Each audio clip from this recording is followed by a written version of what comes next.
Hi, I'm Adam Nee. I'm 6'3", 180 pounds, and I'm reading for Adam, director. They always ask me my height and my weight. It's what everyone's interested in. The Lost City is a movie about a romance novelist who believes that she has no more stories to write, both in her career and in her life. But then she gets whisked away on this adventure, this very larger than life adventure that kind of becomes like one of her fantasy novels. And her cover model, who she does not get along with, goes to try to rescue her. And together, they start to come together, and she realizes that she does have more stories to write, not only fantasy romance stories, but she has more chapters in her life.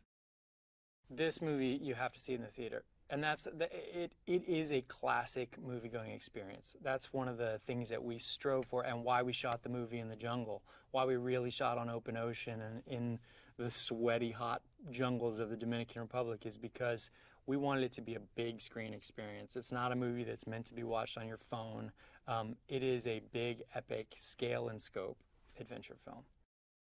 Working with Sandy and Liza was amazing. I and it was a difference, working with two female producers, and I loved it. I loved the tone that it set, and it felt like the right tone for a female-led film. Liza comes from a world of just the most incredible filmography. Her filmography is so impressive and intimidating that she gave us this incredible comfort of somebody that we really trusted to guide us when maybe we're focusing too much on one side of the story or not enough on another. I think she's really good at big picture thinking about a movie, and so balanced in the way that she brings a note to you, where it's just she's not someone who needs to hear the sound of her own voice. She just gives you a good, solid, smart note, and when she does, you know it. You should listen to it. Sandy's incredible because I think that, when you take a project with an actor who's also a producer, you may think like, oh, that means their name is on it. But she is such an active part of the process. And she was on all the calls, all the meetings, had so much great input, cared very much about character in the movie. And she cares about all the characters. It's not just like, what is Loretta going to do or say? Sandy cares about what Beth's character arc is, what Nana's character arc is. It's a huge priority. So it's amazing having two very engaged, active producers who were also simultaneously very trusting of us. For me, the most fun, even though it was incredibly challenging, was Fairfax's camp. I just, walking onto that set, that was feeling like, wow, this is a big movie. This is exactly what we pictured. We made a little lookbook of like how we wanted all that to look, and then you walked onto the set and you're like, this is it exactly. Channing is someone who does want to do his own stunts and did his own stunts and would do the craziest stuff. I mean, we would definitely put him through the ringer. And it's one of those things where you have an actor like Channing who is so physically funny. He's so good at physical comedy. He's like this beautiful man that somehow is also a total clown. And so it's just great to throw him in those situations and see what happens. I think that's the genius of Sandy and Channing, is that they can take a scene that maybe another actor wouldn't find that extra layer, that extra physical layer that adds so much nuance and depth comedically.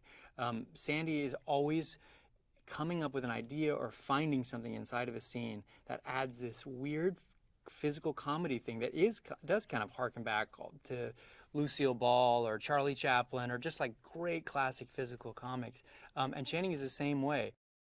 Loretta is somebody who has lived this beautiful life, who has achieved a lot of the things that she wanted to achieve, but has gone through a heartbreak that has stalled her out.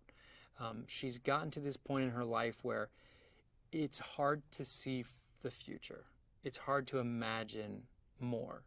And it takes this extreme event for her to start to open her eyes and see that there's a lot of life left. The character of Alan is such a lovable one because he is just so genuinely sweet.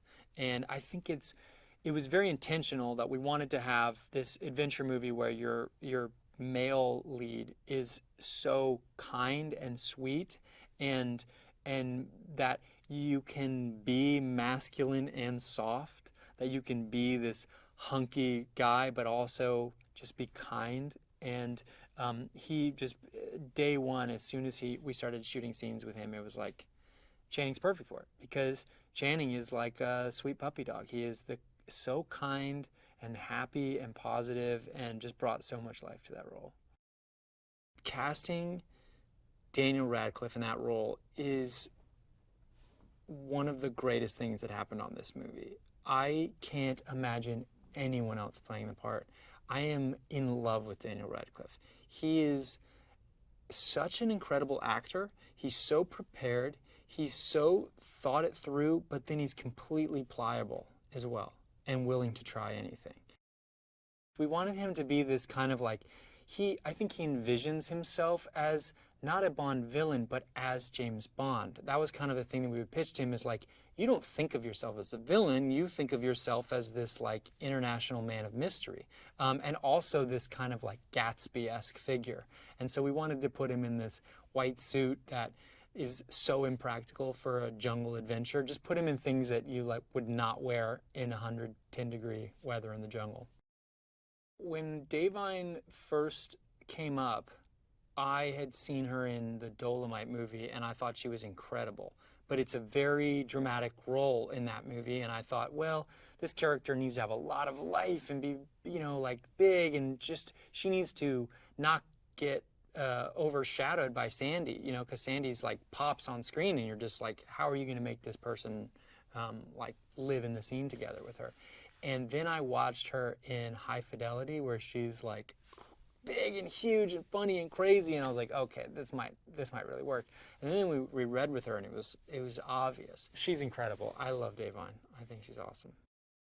The way that Oscar came about in this movie was, we felt like, and when we came onto the movie, Davine's character didn't go on the adventure at all. She was always at home, like manning the phones, trying to get help and not getting help. And we felt like this character deserves an adventure of her own, and that we wanted to see her have her own mini arc with like meeting weird characters and going through weird situations.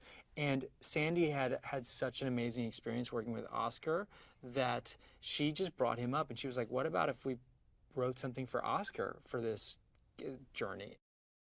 She was written as this this millennial character who's like another good contrast to Loretta, like just someone in a totally different phase of life with a different mentality about what's cool and how this publicity should go. And we really thought that character needed to be us sort of planting our weird flag, where we could have like, this character could say anything, like that nothing's off limits, and there was never anybody else in our minds but Patty Harrison. I have tons of snakes at my house, so it's normal for me. I just let them run loose. Keeps it interesting. So for me, snakes was fine.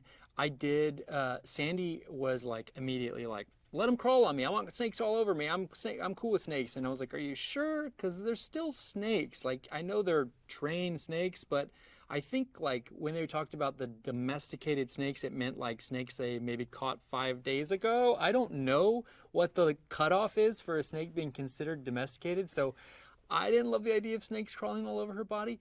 But she was like, you should ask Channing if he's cool with snakes. And so I texted Channing. I was like, hey, just checking, are you cool with snakes? And he's like, my dad used to catch snakes as a job. And like, he's like, of course. I'm like, okay. Like, we couldn't throw anything at them that was too much. So on the day, we have these tons and tons of snakes that are just like being laid out on the floor. And we have a board in between the snakes and Channing and Sandy, who are laying on the floor. And we roll cameras, and we get the snakes warmed up, and then you lift the board, and the snakes would just start going and being like right around them and going up and through them and stuff, and they would do the dialogue, not flinch. It was crazy. I couldn't be more grateful to have Aaron as my partner. It's, we have very similar tastes, but we're very different people. And I think that we complement each other and bring different things to the table, but what we do for each other and what he does for me, just is like having that support system when you're doing something like this is incredible. And you never feel like anything's going to get missed because you're both working so hard and focused on it, and there's always that other person who's got your back and is thinking about the same things and focused on the same things. And he's just I think Aaron is a real brilliant guy. He's a real genius.